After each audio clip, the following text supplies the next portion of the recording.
Carol, after 18 years, we're eliminating your department, Raymond said casually, leaning back in his leather chair.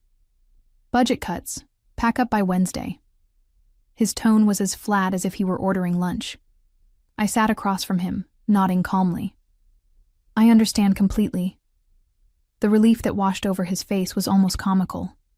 He'd expected tears, anger, or at least some negotiation. Instead, I stood up, smoothed down my skirt, and walked out of his office with my head held high. My name is Carol Jennings, and I've spent 58 years on this earth learning one important lesson. Patience pays dividends. For nearly 2 decades at Hollowgate Systems in Seattle, Washington, I built the compliance department from a one-person operation into a team of 15 dedicated professionals. We were the company's immune system, preventing infections before they could take hold and spread. When I started, the company was small, scrappy, and cutting corners. I implemented rigorous protocols, trained staff, managed expanding budgets, and kept us out of legal trouble. We helped transform Hollowgate from a regional player into a respected name in data security. Our department saved the company millions in potential fines and lawsuits. And Raymond Shaw had just eliminated us with less consideration than canceling a magazine subscription. Back at my desk, I opened my drawer and looked at the small voice recorder I'd kept there for 3 years. I pressed stop on today's recording, the final one I would need. Then I pulled out my phone and texted Janine Brooks, our head of legal. Need to meet Wednesday. Confidential. It's important. Her response was immediate. My office, 10 a.m. 3 years ago, Raymond had been brought in as part of a management shuffle. Fresh from a competitor with slicked-back hair and MBA buzzwords, he immediately began pushing for streamlining and efficiency improvements. To him, compliance was just red tape. Unnecessary bureaucracy standing between the company and higher profits. At first, it was small things. Skipping required refresher trainings, rushing approvals without proper review. Then came the falsified signatures on compliance documents, the backdated certifications, and direct orders to ignore established protocols. When I confronted him, his response was always the same. Just make it happen, Carol. Nobody gets hurt. Everybody wins. What Raymond never understood was that I hadn't devoted my career to compliance because I loved bureaucracy. I did it because I'd seen what happens when companies prioritize short-term gains over long-term integrity. People lose jobs. Lives get ruined. Sometimes people actually do get hurt. So I documented everything. Every directive to cut corners, every falsified report, every potential violation, all meticulously organized and backed up in triplicate. Because I knew that eventually, Raymond would make his move against the department he saw as nothing but an obstacle. And now, he had. Growing up in a blue-collar family in Tacoma, I learned early that the world doesn't reward good people simply for being good. My father worked 40 years at the shipyard, only to be laid off 6 months before his pension would have vested. The company restructured, and suddenly decades of loyalty meant nothing. He never recovered from that betrayal, spending his final years bitter and broken. They'll smile while they stab you in the back, Carrie, he'd told me. Always keep your eyes open. I carried that lesson with me throughout my career. When I joined Hollowgate Systems in 2006, it was a promising company with good products but loose operations. The founders were brilliant engineers who needed someone to build infrastructure around their innovations. I became that someone. Year after year, I expanded our compliance framework as the company grew. I hired the right people, developed training programs, and created systems that protected both the company and its clients. The previous CEO, Thomas Miller, understood the value we provided and supported our work fully.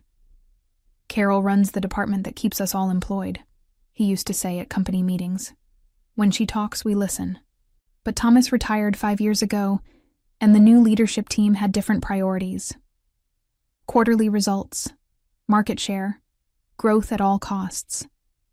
Raymond Shaw epitomized this new direction. The first time I sensed trouble was during a quarterly review meeting in 2021. Raymond interrupted my presentation on updated data security requirements. "Carol, these extra steps are killing our deployment schedule," he said, not bothering to hide his irritation. "Our competitors aren't doing all this. We need to be more flexible." After the meeting, he pulled me aside. "Look, I respect what you've built here, but times are changing. Sometimes we need to interpret regulations creatively." That night, I purchased the voice recorder. Over the following months, Raymond's creative interpretations became increasingly brazen.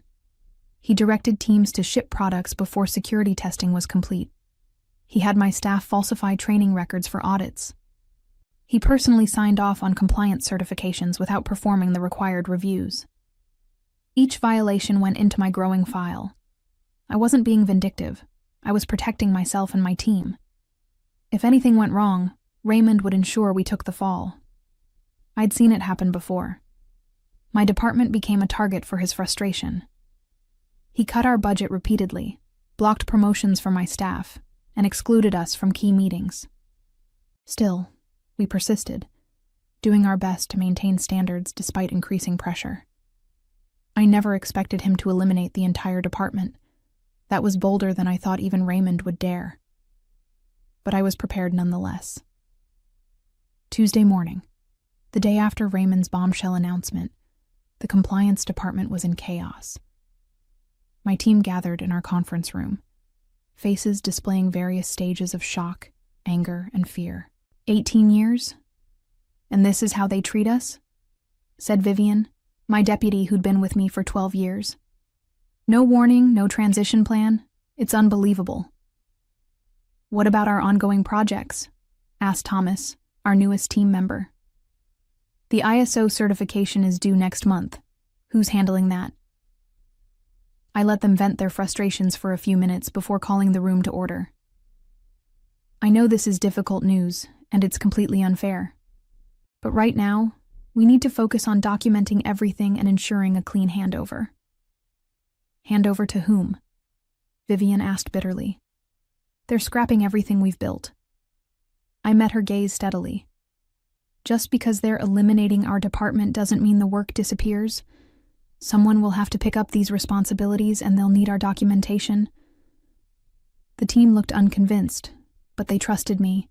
We spent the day organizing files, creating process guides, and preparing handover notes. Throughout it all, I maintained a calm exterior, though inside I was cycling through my own emotions. First disbelief, then white-hot anger, and finally, cold determination. During lunch, I slipped away to meet with Philip Johnson from IT security.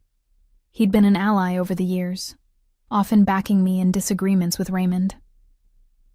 I heard what happened, he said as we sat in a cafe across from the office. It's insane. The auditors will have a field day when they discover there's no compliance function. That's assuming they discover it, I replied. Raymond's probably planning to distribute our responsibilities across departments, making it look like everything's covered. Philip shook his head. Classic Shaw move. Eliminate the expertise. Keep the window dressing. I leaned forward. Philip, I need a favor. Can you preserve the access logs showing who modified our compliance documentation system over the past 3 years? And the backup copies of the original documents? His eyes widened slightly. Carol, what are you planning? I'm planning to protect this company from Raymond's recklessness, I said simply. Will you help? He didn't hesitate. The logs will be in your email by end of day. Just be careful. Back at the office, I found an envelope on my desk. Inside was a termination agreement. In exchange for 2 months' severance pay, I would waive any right to contest my termination and agree to a non-disclosure clause about company operations. The amount was insultingly small for someone of my tenure and position. This was Raymond's final humiliation, expecting me to sign away nearly 2 decades of service for a pittance. I placed the unsigned agreement in my drawer next to the recorder. Tomorrow, I would bring everything to Janine Brooks. The head of legal had always been professional with me, though we weren't close.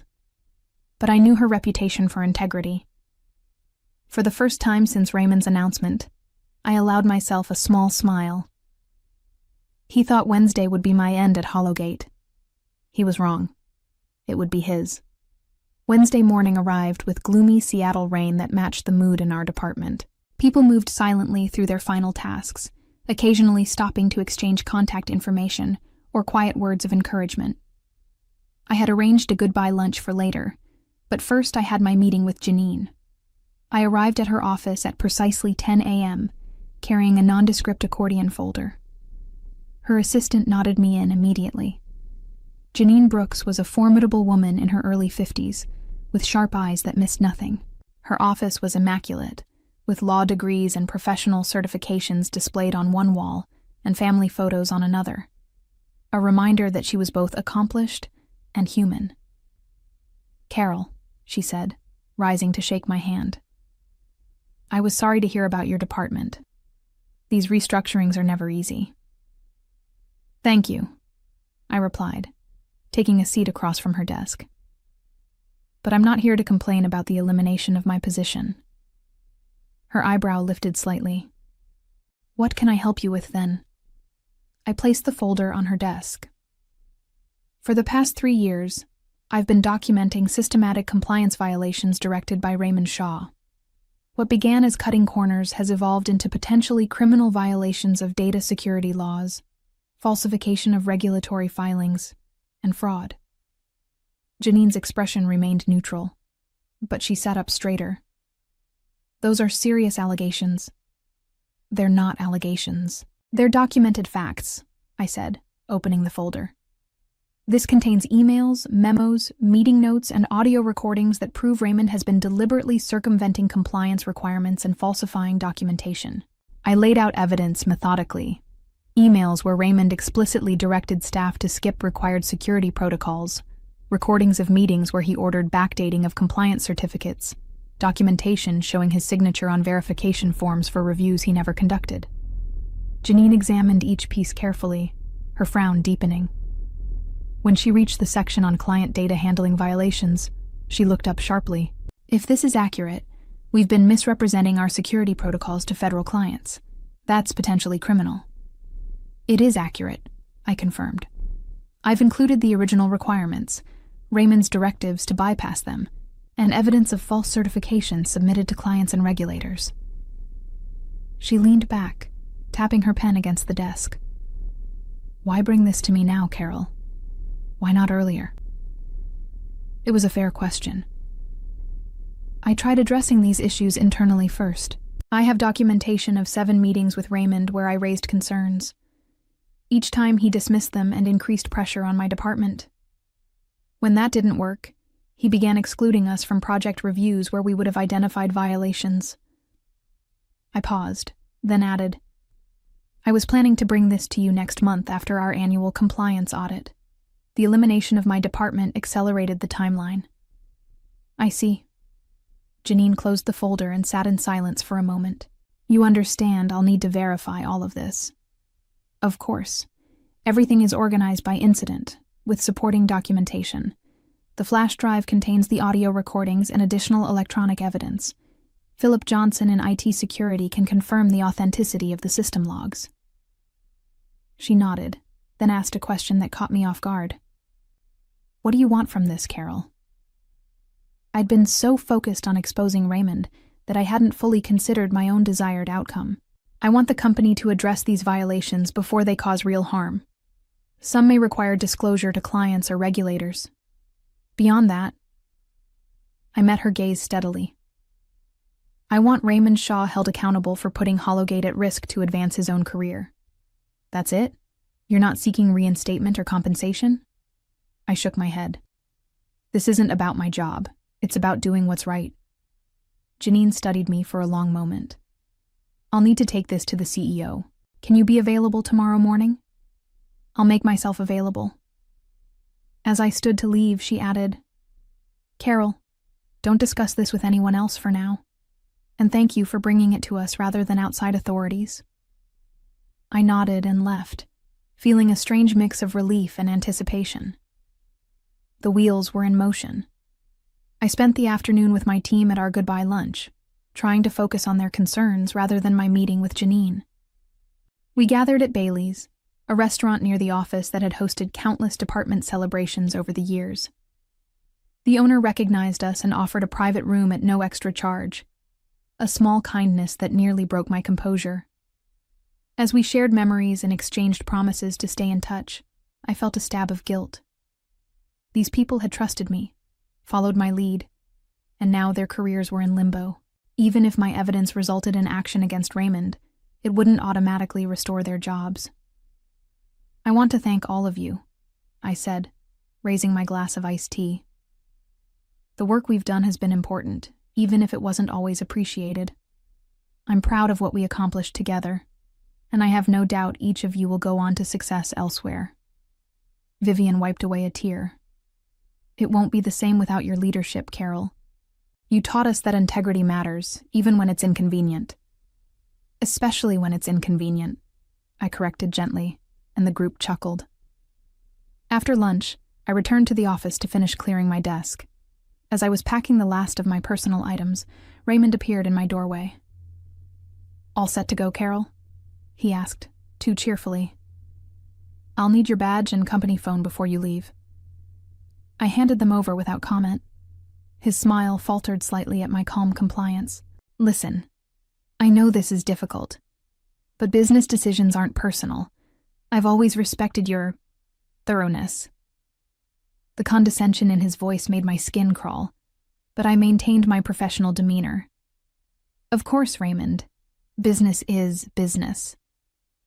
He nodded, apparently satisfied that I was accepting my fate without trouble. "The severance agreement. Did you have a chance to review it?" "I did," I replied neutrally. "And?" "I'll have my response by tomorrow." Something in my tone must have alerted him because his eyes narrowed slightly. "The terms are standard, Carol. I'd advise not dragging this out." "Thank you for your concern," I said, closing my box of belongings. "I'll be in touch." As I walked past him toward the elevator, I felt his gaze following me. For the first time, there was uncertainty in his expression. Good. Let him wonder. I had just reached my car when my phone buzzed with a text from Philip. "You should know. RS accessed compliance systems after hours last night. Appears he was modifying documentation. All changes logged per your request." My heart raced. This was unexpected, but not surprising. Raymond was covering his tracks, not realizing we had preserved the original records. His actions only strengthened our case against him. I texted back. "Thank you. Can you secure those logs immediately?" His response came quickly. "Already done. Sent to your personal email with encryption. Key phrase is your favorite saying from our first meeting." I smiled, remembering. When Philip and I had first worked together 8 years ago, I had told him, "In compliance, we're not the party police. We're the people who make sure everyone gets home safely after the party." That evening, I received another message, this one from Janine. "CEO reviewed initial evidence. Emergency board meeting called for tomorrow, 9 a.m. Your presence requested at 11 a.m., confidential." As I prepared for bed, I received one final text, from Raymond himself. "Carol, let's meet for coffee tomorrow, 8 a.m. Need to discuss your transition package. Potential for improvement if we can align." So he was getting nervous. Perhaps he'd discovered that I'd met with Janine, or maybe he was just trying to secure my silence. Either way, his timing was telling. I texted back, "Unfortunately not available at 8. Happy to speak by phone." His response came immediately. "Dinner then? My treat." "Sorry, prior commitment. We'll call you tomorrow afternoon." I turned off my phone, not waiting for his reply.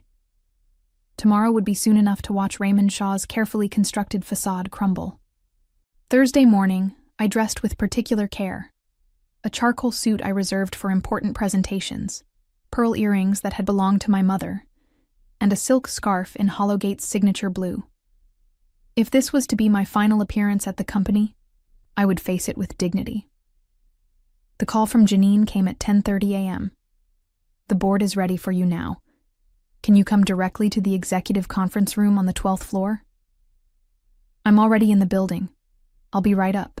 I had arrived early, sitting quietly in the lobby cafe where I could observe the comings and goings. I'd seen Raymond arrive at 7:45, looking uncharacteristically disheveled. At 8:30, 2 board members had entered together, their expressions grim. By 9:15, the entire executive team had hurried in, none stopping for their usual coffee.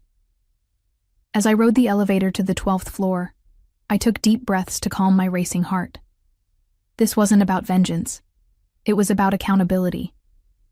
The executive conference room was imposing. Floor-to-ceiling windows overlooking the Seattle skyline, a massive table of polished walnut, and 12 serious faces turned toward me as I entered. Raymond sat at the far end, his face ashen. Beside him was Gerald Winters, the CEO, whose normally affable expression had been replaced by something much harder. "Miss Jennings, thank you for joining us," said Eleanor Richardson, the board chairwoman. "Please, take a seat." I sat in the empty chair directly across from Raymond. He wouldn't meet my eyes. "We've spent the morning reviewing the evidence you provided to Miss Brooks," Eleanor continued. "We've also heard Mr. Shaw's response to these allegations." Gerald leaned forward. "Before we continue, I want to be clear. We're treating this matter with the utmost seriousness. The board has authorized a full independent investigation." I nodded, keeping my expression neutral. "I appreciate that." "What we need from you now," Eleanor said, "is to understand why you collected this evidence over 3 years without bringing it to the attention of the board or outside authorities. It was a fair question, but also a defensive one. They were concerned about their own liability." "I did raise these issues through proper channels initially," I replied calmly. "I have documentation of multiple attempts to address compliance violations with Mr. Shaw directly. When that proved ineffective, I began documenting the issues more comprehensively."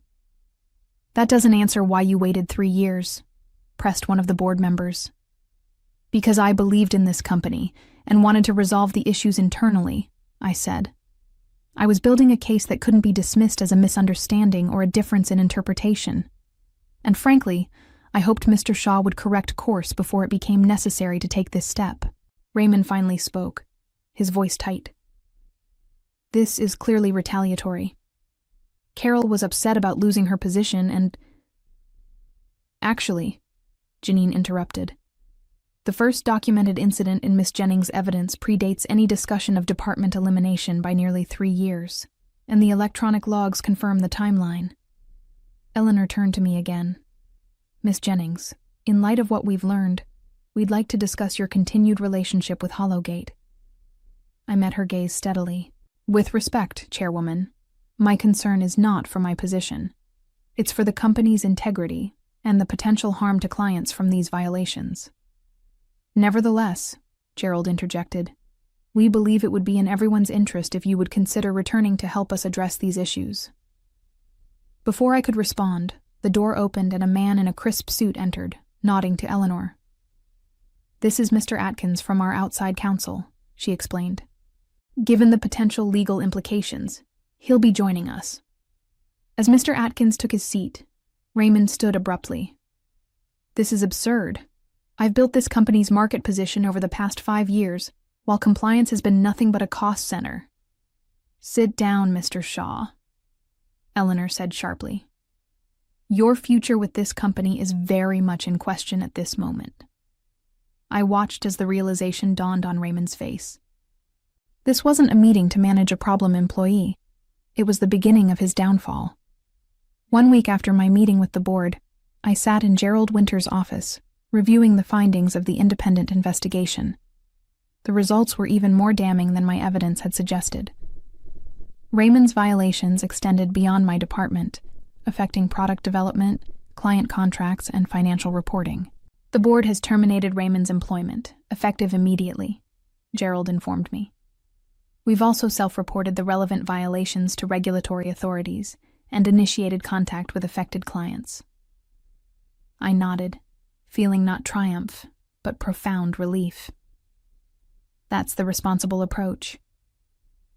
We'd like you to head our newly expanded compliance and ethics division, Gerald continued.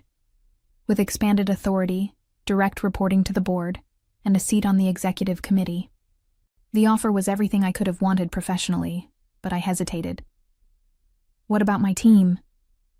We're offering positions to all 15 members, with increased responsibilities and appropriate compensation adjustments, he assured me. The board recognizes now that eliminating compliance was short-sighted. That's putting it mildly, I observed. Gerald had the grace to look embarrassed. I should have been more attentive to the concerns you raised over the years. For that, I apologize. I considered his offer carefully. The easy path would be to accept, return to the position I'd built, and continue my work. But something had fundamentally changed. I appreciate the offer, Gerald, but I need time to consider it. The past week has been clarifying for me. He looked surprised but nodded. Of course. The offer remains open. As I left his office, I passed Raymond's former space. Workers were already removing his name from the door. 3 executives who had previously avoided eye contact with me now smiled and nodded in greeting. Word had spread quickly. In the elevator, I checked my phone and found 3 missed calls from executive recruiters and a text from Vivian. Team meeting at Bailey's 5 p.m., big news to share. I smiled. My team was already moving forward, with or without Hollowgate. As the elevator doors opened to the lobby, I realized I was too. 6 months later, I stood addressing the audience at the National Compliance Officers Conference in Dallas. My keynote speech, Ethical Guardianship in the Age of Acceleration, had drawn a capacity crowd. Compliance isn't just about rules and regulations, I concluded. It's about creating a culture where doing the right thing isn't exceptional. It's expected. Where integrity isn't a department, but a shared value. The applause was gratifying, but more meaningful were the nodding heads of professionals who understood the daily challenges of upholding standards in environments focused on speed and profit. Afterward, during the reception, a young woman approached me.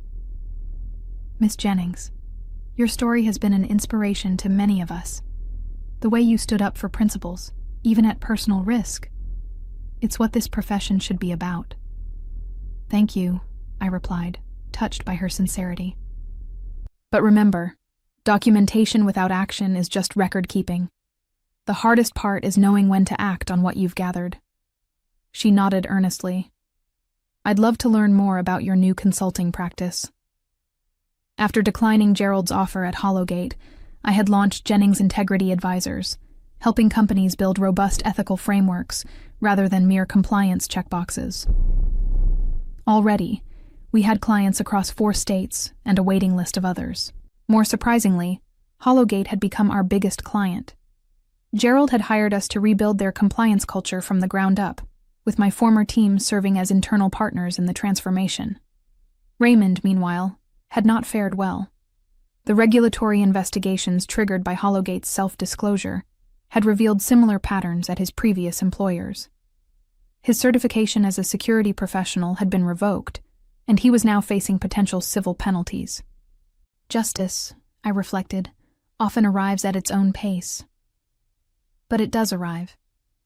My new life hadn't been part of any plan, but somehow it felt right, using my experience to help others avoid the mistakes I'd witnessed firsthand. The lessons I learned during my 18 years at Hollowgate had become the foundation for helping other organizations build cultures of integrity, not just compliance. Every company I advised was one more where employees could do their jobs without compromising their values, and where leaders understood that shortcuts inevitably lead to longer, costlier paths in the end.